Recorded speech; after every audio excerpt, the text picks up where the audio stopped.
Hey everybody, this is Halstead and Andrew McMillan with REH CPAs. Today we want to talk about the Harris administration's potential tax laws, their tax policy of what they're looking to do if the Harris administration were to get into office.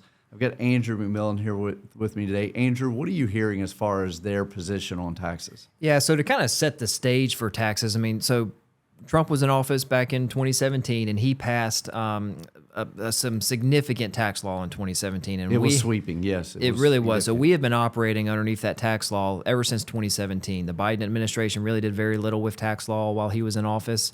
Nothing that was super significant. So we have been operating under this tax law, and it's going to run out at the end of 2025. Right. So obviously, if Trump were elected, he wants this permanent. We actually did a video on it called Taxmageddon, when all the tax laws sunset in 2025. Sure. So this election is very important from a tax law perspective because, if Trump does get elected, he wants to make a lot of these permanent and expand on some of this as well, but make a lot of his tax law permanent.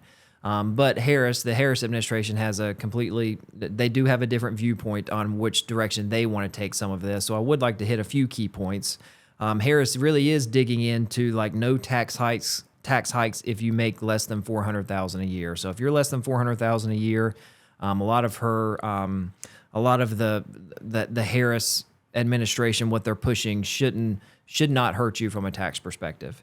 But if you make over $400,000 a year, you can expect to pay more in taxes. They want to increase the tax rate to 39.6%. Right now it's 37%. It was reduced by Trump. It's 37%. So they want to increase that to 39.6%. But another little kicker is they want to increase the net investment income tax. We've done a video on it. But the net investment income tax, it's basically a tax on your investments. Like if you have some stock gains or a sell a business or anything like that, your investment gains. Right now it's a 3.8% tax for individuals that have quite a bit of income, but they want to increase that to 5%. So they do want to increase that tax as well. Another big one we hear a lot about is long-term capital gains. Right now, long-term capital gains at a max are taxed at about 20%.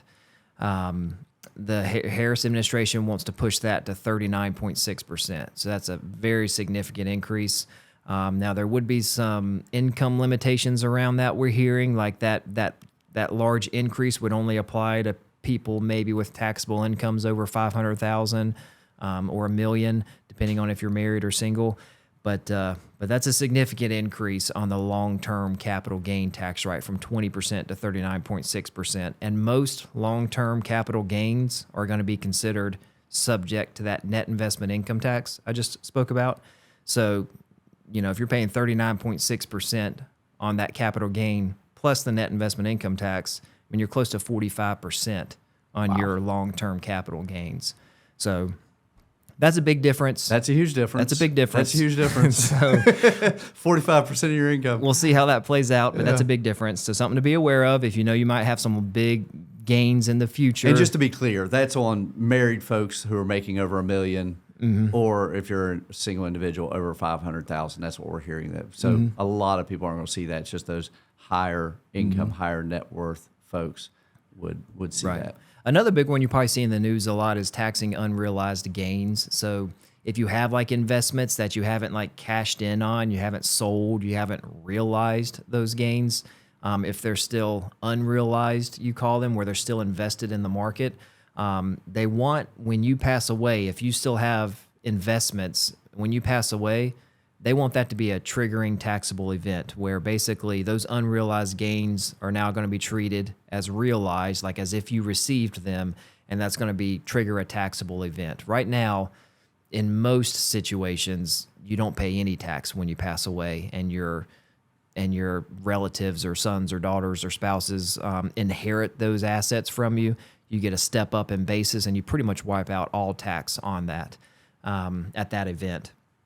But they do want to tax these unrealized gains, which could be another pretty significant tax as well, depending on the nuances and how they roll it out if it were to get passed. And then lastly, just kind of for business owners, they do want to increase the corporate tax rate from 21% to 28%.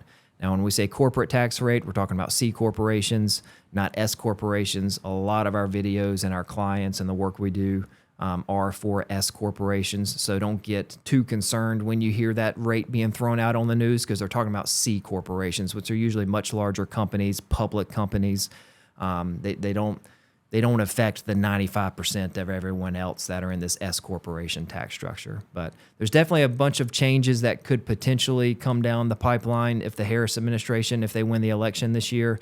How quickly does all of this gets rolled out? I mean, the good thing about America is it's not always the president, but you got to figure out what happens in Congress as well. So, it's a very, there's a lot of parts to all of this. So whoever wins the House and the Senate, how that plays out, where tax laws are usually passed, and everything gets created. That's going to be a big part of the election as well.